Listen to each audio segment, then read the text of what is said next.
Leaders, real life leaders.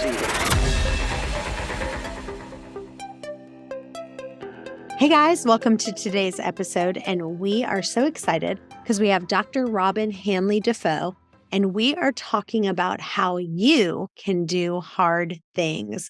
We're talking about everyday resiliency when life is hard. So Dr. Robyne, welcome. Thank you. I'm excited to be here today with you. Yeah, so we're in January. We are going through a setback in all kinds of areas for a lot of people. We're going through a recession, and January in general is hard for most businesses, I would say, except for maybe the gyms. They are rocking and rolling. And actually, what's funny is the gym that I go to this year, they normally have a big increase, and they said this year they did not have a big increase because I was waiting for, I go to the gym 5-6 times a week and I was like, all right, here it comes. We're going to have all these people come in, and they didn't. And I was like, oh my goodness. So talk about how we can have resiliency when life is kind of just difficult. Yeah, great question. And I think what's really important first before we dive into how do we get resiliency, what does that look like, is just some clarity around what actually is resiliency. And often we talk about this idea about resiliency as our capacity to be able to bounce back when something kind of doesn't go our way or a way that we had hoped it had go. Or also too, when you have to navigate some of those kind of tricky parts in your life that maybe you didn't even sign up for. These aren't things that you want to be navigating yet. This is the reality that you're working with. So often we think about resiliency. Sometimes people talk about it as okay, Robyne, I don't want to feel fear. I don't want to feel feelings. I just want to be strong. I want to be bulletproof. I just want to be able to roll with everything. But the reality is we actually need to be able to learn how to weather through some of these challenges, whether it be personal or professional in your entrepreneurship journeys or even in relationships. We have to realize we have to work with ebbs and flows of what that looks like. So really what resiliency is all about is figuring out for you as an individual, what does it take for me to get back to a place of okay after I've gone through some type of a setback? Or how do I manage things like fear and nervousness or anxiety that maybe are about things that haven't even happened yet? But as you know, especially as you mentioned with recessions, with things being challenging, some people are already worried about how they're going to be able to show up and do good work right now. So it's figuring out what strategies work for you to get you to a place where you can top perform and be okay. So let's put some practical handles on it. Yeah. I have a friend of mine who's in the food business, and she had some really big accounts with Costco and some other accounts where she was selling food to them.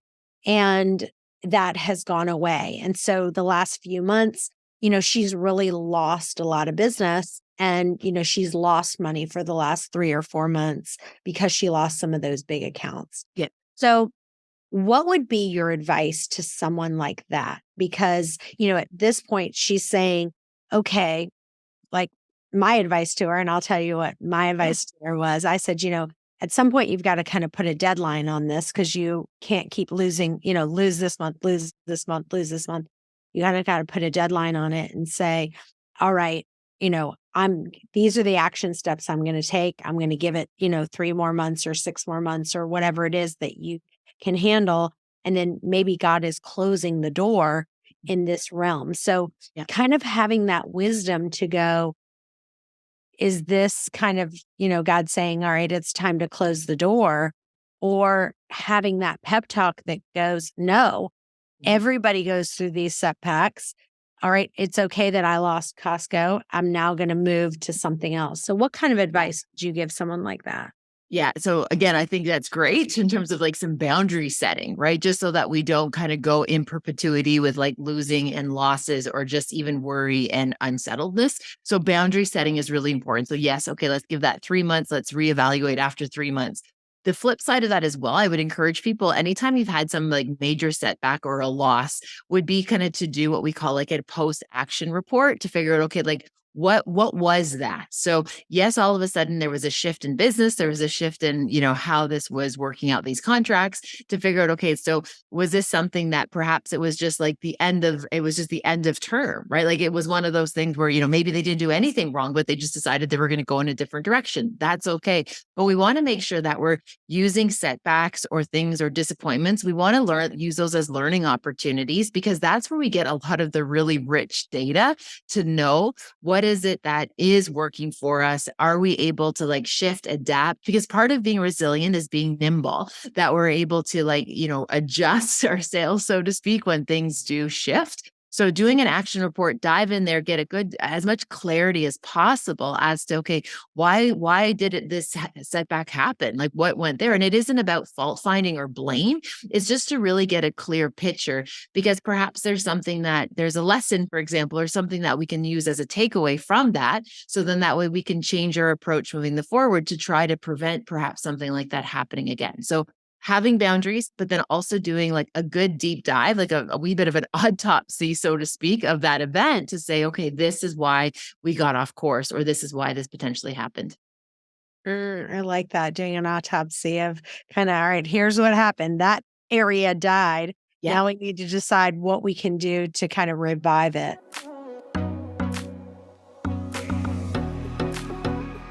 So what else? What else are some practical tips that can help us feel more resilient? I think what's really, and we talk a lot about this in my research, is the importance of community when it comes to resiliency, and like knowing who your people are. And we know so often that there's this like pressure to kind of like fit in, and we compare ourselves to how other people are doing and how they're performing and achieving. And, social media just feeds on this when we see other people's wins and highlights. What's really important, though, is that it's not about this kind of community of just trying to like fit in. Finding your community where you have that deep sense of belonging, where these are your people that you could be real with, you can be vulnerable with, you can offer, be able to like say, hey, this is the problem I'm navigating right now in my business, or this is the concern I have right now in my business. Do you have any suggestions for me? And again, when you have that really close community, that there's trust, there's that vulnerability, there's that support, and also that community can celebrate your wins. So a lot of times for example, we see this a lot in the research where, we want people to be successful, but maybe not quite as successful as we are. And so there's that tendency of always want to being on top. So that push towards to find authentic community actually serves as a buffer for when things don't go well, that you know who to lean into, who to talk to. Like, who do you go to for financial support? Who do you go to for emotional support? Who do you go for like strategy? Like having that home team, that sense of belonging will really help with your resiliency to weather, for example, difficult seasons like January in your business. One thing that came up for me when you were talking is a principle called how to leverage the frequency of 3 in radio ads. And so for my business, we used to do a lot of radio advertising. And, they say that a listener, when they hear your spot one time, they're not going to take action. And they have said that, from experience, that clients that actually take action, they need to listen to an ad at least 3 times. That's kind of the sweet spot in order for them to go, you know what, I'm going to take action on this. Or if they see a Facebook ad, they're going to take action on it. And so it's funny because I remember we were doing a lot of radio ads, and then we would see different people and they would do radio ads. And they would do it for a month and then they would stop, or they would do it for 2 months and they would stop because, if someone heard the ad only one time, they're not going to take action. And what you kind of your core message about kind of being resilient, those are the people, hey, that are going to succeed.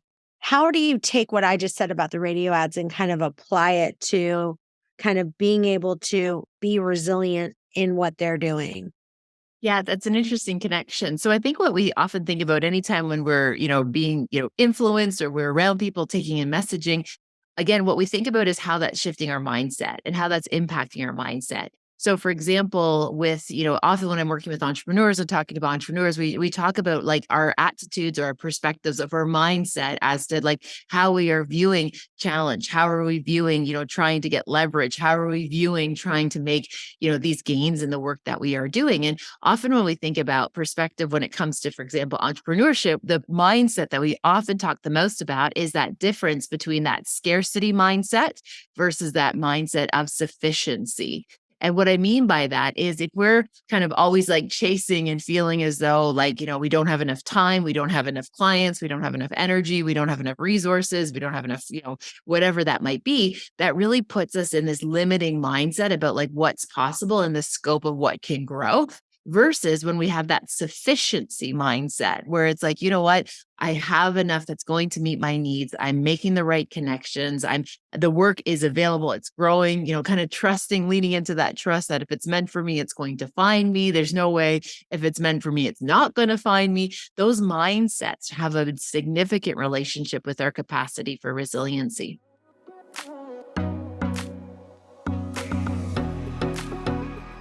What kind of, self-talk are some of the things, self-care that people are doing? And, people are all about self-care, self-care, self-care. But I think it's also about kind of that self-talk that people need to say to themselves to kind of invoke that next step for themselves. What would you say about that? Yeah. So essentially, whatever we kind of say to ourselves, our mind and our body are going to believe, right? So the way that we describe this in psychology is that notion of whatever comes after the words I am, that's what you become.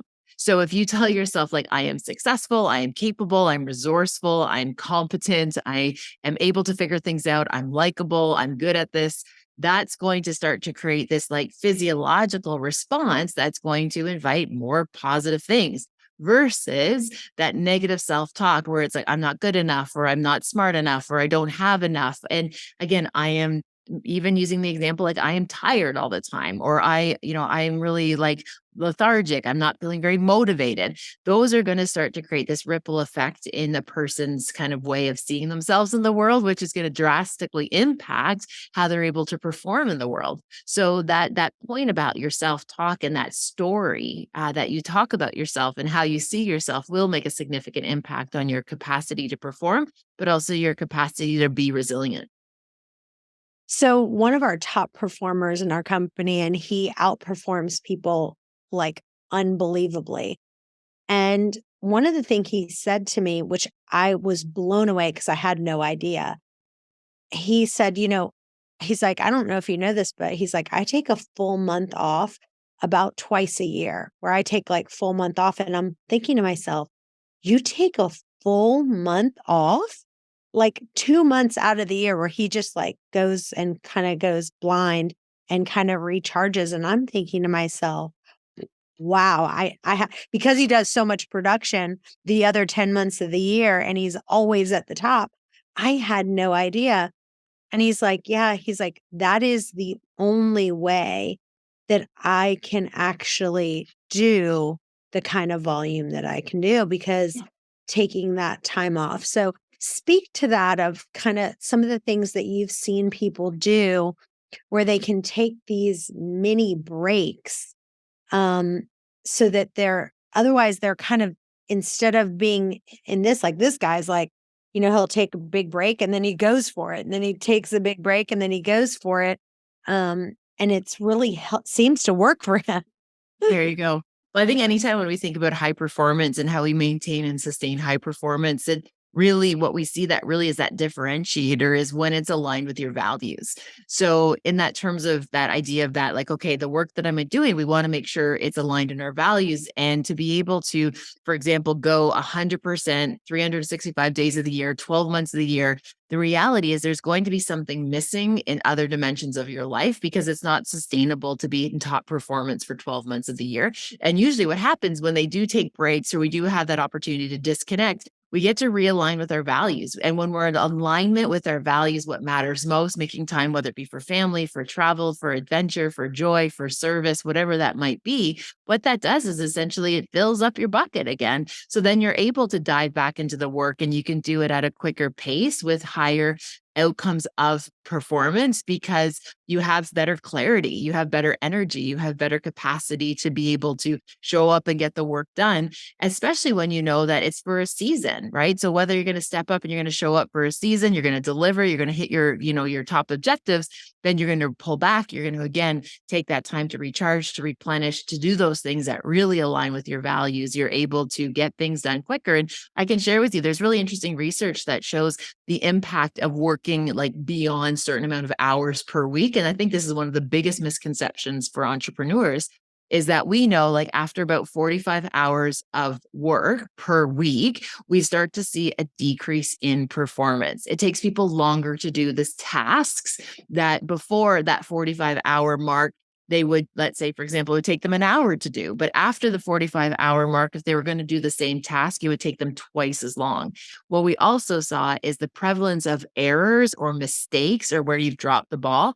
For example, after 55 hours of work, it's literally your performance falls off a cliff. It's full of errors. You're not as engaged. You're not able to perform at top performance. So if you think of how often we are working in windows of time that are not optimal, what ends up happening is we keep working longer hours to make up for the mistakes that we've made, or doing the corrections, or trying to do relationship repair. So the real idea is, how do we actually maximize our optimal windows of performance so that way we stay under some of those thresholds of when we start to make errors and start to make mistakes. And now a word from our sponsor, Canzel Realty. Run your business your way, only at Canzel Realty. You can have all the freedom with none of the standard real estate red tape. If you're an agent, you get to run the show however you want and be your own boss. If you want to launch a team, you don't have to jump through all the hurdles and holdups. From day one, you'll have tons of tools and perks to offer your team. Powerful real estate tech like KV Core, Brokerment, and Skyslope. If you want to be your own brokerage or already have your own brokerage, that's not a problem either. You'll still get to run it however you want. All Canzel requires is a small Powered by Canzel logo next to yours. You can be the broker, you can be the manager, and you get to determine splits. You get all the tech, admin support, ownership stock, and revenue share, but most importantly, all the freedom, all the time, only at Canzel Realty. One of the things that I've heard you talk about is recognizing dual truths. Like, you can love your life and need to cry. You can love your job and you can fantasize about leaving. You can love the holidays, but you can look forward to January and kind of having it over. I want you to talk about that a little bit, because I think that people don't realize how those two can pair. Mhm. Yeah. And I think one of the things that happens in Western culture is that we very much are very positional. So we kind of have to be on like one side or the other, and we don't really occupy a lot of that real estate, which is that gray area in between. And the reality is most things are a dual truth. So example, as you said, right, we can love the holidays, but also appreciate what it feels like to get back into routine and a schedule. We can love our jobs, and we can sometimes just like not want to do the work. So recognizing that there's that natural ebb and flow, and that's part of human nature. And also what happens usually though is people put so much stress upon themselves because they're like, wow, I'm not feeling very motivated today. So, what's wrong with me versus, at some days you're going to have more motivation and some days you're not going to have as much, but those things can coexist. You can still be a top performer and also have days when you're not productive. And again, when we push ourselves to like, no, one's right and one's wrong, or it has to be 100% black and white thinking, that really limits a person's capacity to show up in a meaningful way, because they're always playing a tug of war with themselves. So one of the things I'm constantly preaching and kind of saying around here is that simple scales and fancy fails. And so the idea is that how do we take something with scale and keep it simple, because with scale naturally comes complexity. Like, we don't need to add complexity to a system. Like, if you take 100 phone calls a day and turn it into 100,000 phone calls a day, it inherently gets complexity anyway, right? Because you've got more people. And so, like with me, we started out in one state and we're now in 20 states. And so you've got to keep things simple because, the more volume you do, the complexity will automatically come with that. So, as far as that goes, with you seeing companies and you've seen them scale, and obviously you kind of say, okay, how do you stay resilient in that when you're seeing things just get more complex as things scale? Yeah. So I think what's interesting about simple sometimes gets misunderstood. We're thinking it's like basic, but I think simple actually correlates more with that idea of clarity, right? So when you have a really clear idea of what the message is, who we are, what we do, what we don't do, like that is where we're going to get that kind of that value add when we keep things really straightforward. And I think what happens when, groups grow and, even if we look at like the last few years, a lot of what we were developing was proof of concept, like in the moment learning, just in time development, just in time learning to try and cope with what was happening on the global scale. And the reality is that there's sometimes where things, evolve out of that necessity, that it does actually have to get more complex when you're dealing with 20 different states and time zones. Like there will be that inherent component of the complexity and with that growth. But the key takeaway though is like, how do we ensure that we have the clarity that even though there are other dimensions of this growth that are complex, how do we make sure the key messaging stays consistent, that stays with that crystal clear clarity of what matters most, what we're about, what we do? Because again, you can have that dual truth even in that scenario where you're growing, there's going to be complexities, yet you know exactly who you are. And more importantly, also who you are not. So you know what your product is or what your product is not, and you stay within your lane. I think you can grow without having to lose that sense of what matters most and what made you successful in the first place.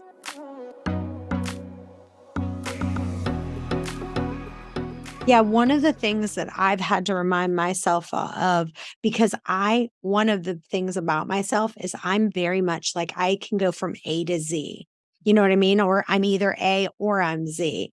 And, for me to really understand the concept that you kind of can believe multiple contradictory things at the same time, like I believe in justice, but I also believe in mercy, right? Like I believe in variety and I also really believe in consistency, right? And so there's this all the way from A all the way to Z, and understanding that kind of that middle path sometimes for me, I have to remind I don't always have to go here and I always have to go there was kind of an aha moment for me personally to be able to go, okay, because when you talk about resiliency, sometimes I'll say, forget it. We're just going to throw the baby out with the bathwater, right? Like this isn't working. So instead of coming to this middle ground, I just go, let's just throw the baby out with the bathwater. This is not working. Out it goes. That's my natural tendency because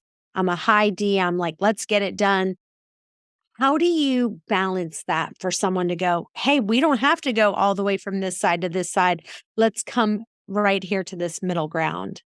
Yeah, it's a really great question. And you're definitely not alone in terms of that being the reality, especially when we're high performers. There's that propensity that we kind of live in the extremes. Like we live in the fray. That's where we've been able to experience our greatest successes. It's also where we're going to experience our greatest stressors and losses as well, when we are somebody willing to take those really hard positions on the end. Now, what's really interesting, one of the things that we really love about being in extremes is that the farther you go to the extreme, the more clarity there is about what the rules are.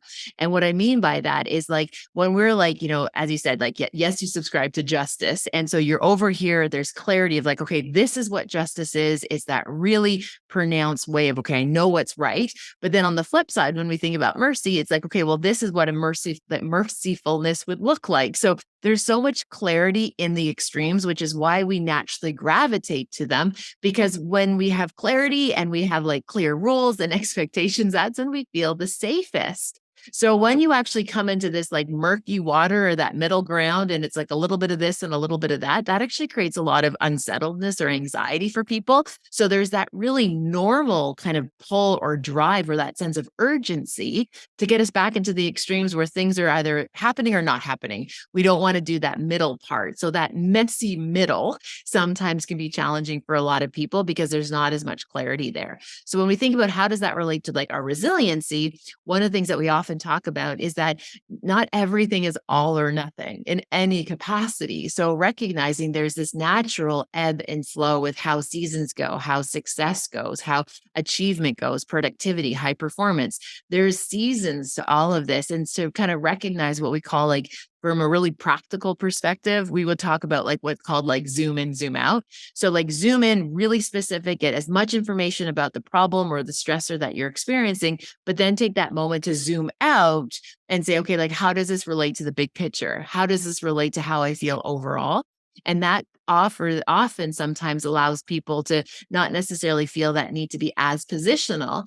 And the other thing that we've also learned, and this is something that's really amazing about the human condition, is the fact that like our perspective grows in relation to our lived experience. The more experiences you've had, the more losses, the more wins, the more perspective you're going to be able to hold, which will naturally pull you out from those extreme kind of opposite ends of the continuum. Awesome. Well, this has been great. Thank you so much for being with us Welcome. today. Tell listeners where they can find you and where they can follow you. Yes. So Dr. Robyne is on social. So Dr. Robyne, and Robyne is with an E. So Dr. Dr. Robyne, Robyne. That is the best way to go. And please feel free to reach out anytime. I'm excited to keep these conversations going about high performance and resiliency. So thanks for having me.